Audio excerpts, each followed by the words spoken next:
안녕하십니까. 세무법인 에스크로 대표 정혜태입니다. 글로벌 교육 환경이 점점 장벽이 처지고 있습니다. 최근에는 한일 간의 무역 마찰도 생기게 됩니다. 이거는 기존에 가지고 있었던 교육하고 좀 다르죠.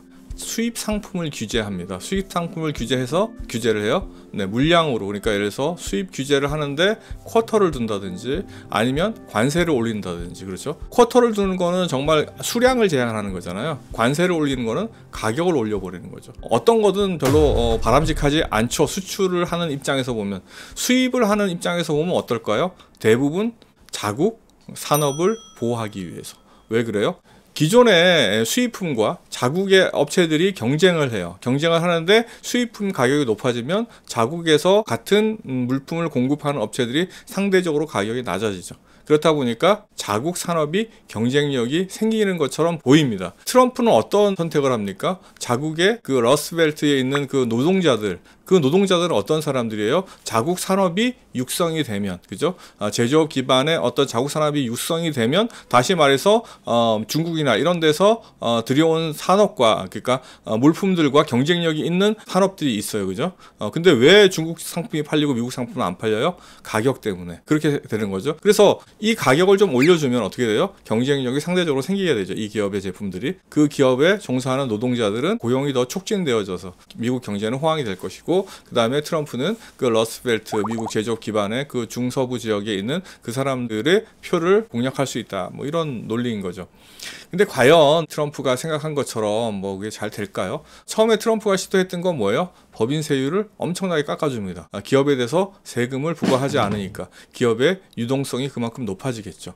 법인 세율을 어떻게 했냐면은 35%인 거를 21%로 14%나 낮춰버리는 거죠. 세계적으로 뭐 이런 경우가 그렇게 많지는 않은데 트럼프니까 가능하겠죠. 기업들한테 그만큼 어드밴티지를 주고 거기에 종사하는 노동자들한테 표를 얻고자 하는 게 트럼프의 생각이었던 것 같습니다. 이런 교육 장벽의 확대, 제가 말씀드린 쿼터도 마찬가지고 관세 부과도 마찬가지고 세수를 증가시키죠. 단기적으로는 그렇습니다. 그죠? 그런데 이거는 수입품의 가격을 인상시키는 효과가 있어요. 그죠?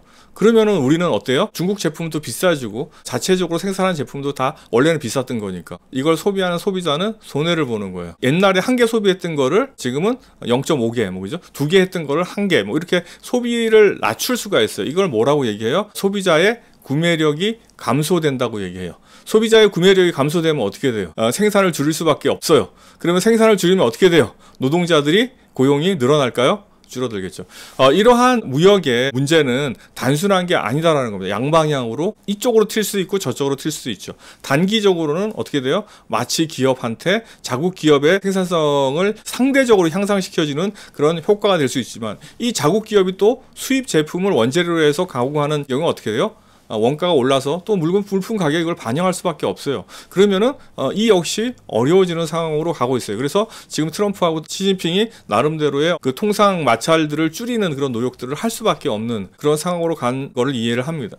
안보적으로 보면 이 패권국에 도전하는 이 중국을 가만둘 수가 없기 때문에 화웨이라든지 이런 기업들은 어떤 기업들이에요? 첨단 제품을 만들어내고 통신 장비를 수출하는 이런 애들이에요. 그죠? 이런 애들의 산업은 좀 어느 정도까지는 좀 우리보단 자기네들 미국보다는 좀 낮은 단계로 유지할 필요가 있었던 거죠.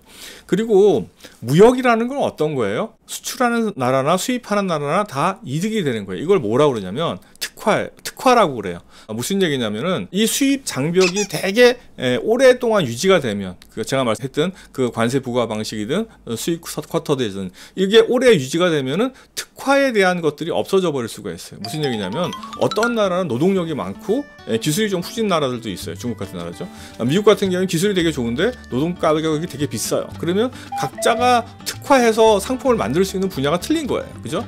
그런데 이게 특화돼서 제품 가격이 싸지게 만들 수 있는 특화가 있고, 이쪽이 제품 가격이 싸게 만들 수 있는 특화가 되어 있는데, 이거를 서로 교역하면은 서로 싼 거를 쓰게 되잖아요. 그러면은 이걸 무역의 이익이 발생한다고 얘기해요. 옛날에 뭐 고전에 리카르도라는 뭐 이런 경제학자들이 이런 것들을 특화에 의한, 그죠? 비교 우위에 의한 교역이 발생하고 그 무역의 이익을 나누어 가지면은 전 세계 국가들이 다 잘 살 수 있다. 이런 논리 있는 건데, 이 논리가 무너지게 되죠. 무역 장벽을 계속 쳐놓아 버리면은 특화가 이루어지지 않으니까 전 세계적으로 각자 비싼 것들을 쓰게 되는 거죠. 누가 제일 손해를 봐요? 소비자. 따지고 보면 이 노동자하고 소비자하고 구분이 가는 거예요. 노동자가 소비자예요, 그냥. 이것들이 얽혀 있는 거죠.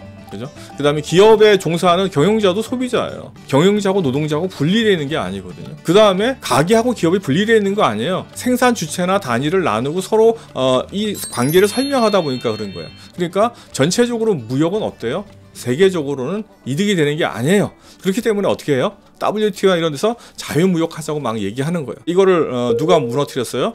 트럼프가 일단은 자기네 표를 위해서 무너뜨렸어요.